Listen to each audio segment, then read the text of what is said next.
মুক্তির পর থেকেই আলোচনায় ভিকি কৌশল আর রাশমিকা মান্দানার অভিনীত ছবি ছাওয়া। খুব অল্প দিনে 500 কোটির গণ্ডি টপকে বক্স অফিসে ঝড় তুলে দিয়েছেন ছবিটি। তবে এর প্রভাব যে মারাত্মক সুদূরপ্রসারী হবে তা হয়তো কেউ কল্পনাতেও আনেননি।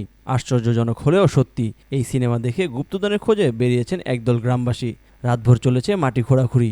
ভারতের মধ্যপ্রদেশের একটি গ্রামে ঘটেছে এমন অদ্ভুত ঘটনা। হঠাৎ করে রাতের অন্ধকারে টর্চ শাবল হাতে নিয়ে বেরিয়ে পড়েন সেই এলাকার গ্রামবাসীরা।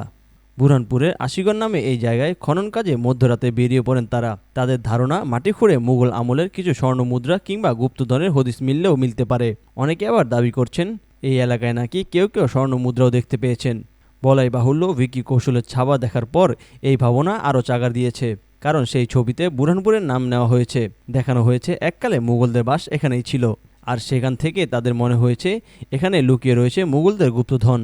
আর এটি জানার পরেই যন্ত্রপাতি নিয়ে মাঠে নেমে পড়েন গ্রামবাসীরা। দুর্গের চারপাশে একটানা চলছে খনন কার্য। এমনকি মেটাল ডিটেক্টর দিয়েও চারপাশ পরীক্ষা করে দেখা হয়েছে সোনাদানা কোথাও লুকিয়ে রাখা হয়েছে কিনা। আশিগড়ের বাসিন্দাদের এহেন খোঁড়াখুড়িতে বেজায় বিরক্ত সেই এলাকার জমির মালিকরা। বিষয়টি কানে যায় প্রশাসনেরও। যদিও প্রশাসনের পক্ষ থেকে গত বৃহস্পতিবার সেই অঞ্চলে গিয়ে খোঁড়াখুড়ি করা জনতার কোনো হদিস পাওয়া যায়নি। পরে পুলিশের সাহায্যে গ্রামবাসীদের খনন কার্য বন্ধ রাখার অনুরোধ করা হয়। এমনকি সেই অঞ্চলে গুপ্তধন পাওয়ার সম্ভাবনাও তারা উড়িয়ে দিয়েছেন।